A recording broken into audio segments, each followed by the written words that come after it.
Guys, അപ്പോൾ നമ്മുടെ വീട്ടിൽ ഇന്നും പതിവ് പോലെ മഴയായിരുന്നു കേട്ടോ. എല്ലാ വീട്ടിലും ഇതൊക്കെ തന്നെ ആയിരിക്കും അവസ്ഥ. അങ്ങനെ മഴയൊക്കെ കണ്ടപ്പോൾ ഉണ്ടല്ലോ എനിക്ക് കുറച്ച് നേരം അവിടെ ഇരുന്ന് ഇങ്ങനെ മഴയൊക്കെ കൊള്ളണമെന്ന് തോന്നിയിട്ടോ. ഞാൻ അന്നേരം ആ പടിയിലൊക്കെ ഇരുന്നിട്ട് ഇങ്ങനെ ചാറ്റൻ മഴയൊക്കെ ഇങ്ങനെ കൊണ്ടുപോയിട്ടോ. എൻ്റെ താമരക്കുളത്തിൽ താമര ഇലയിൽ വെള്ളം വീഴാണ് നല്ല രസമൊക്കെ ഉണ്ടായിരുന്നേ. ഈ ഇലയിൽ ഇങ്ങനെ വെള്ളത്തുള്ളികളൊക്കെ വീഴുന്നതാണ് നല്ല ഭംഗിയില്ലേ. നിങ്ങളൊക്കെ ആയിരിക്കും വട്ടായിരിക്കുന്നുണ്ട്, അങ്ങനെയൊന്നും അല്ല കേട്ടോ. എനിക്ക് ഒത്തിരി ഇഷ്ടമാണ് ഇങ്ങനെയൊക്കെ കാണാനൊക്കെ ആയിട്ട്.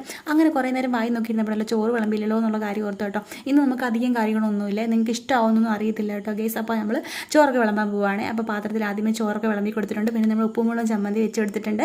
പിന്നെ നമ്മളൊരു മുട്ട പൊരിച്ചത് വെച്ചിട്ടുണ്ട്. പിന്നെ ഇത്തിരി അച്ചാറും ഉണ്ടായിരുന്നു കേട്ടോ. പിന്നെ നമ്മൾ പാത്രമൊക്കെ അടച്ച് ഉച്ചയ്ക്ക് ചോറ് കഴിക്കാനായിട്ട് കൊണ്ടുപോയി കേട്ടോ. അതിനകത്തൊക്കെ ഉച്ചയ്ക്ക് സാപ്പിട്ടു.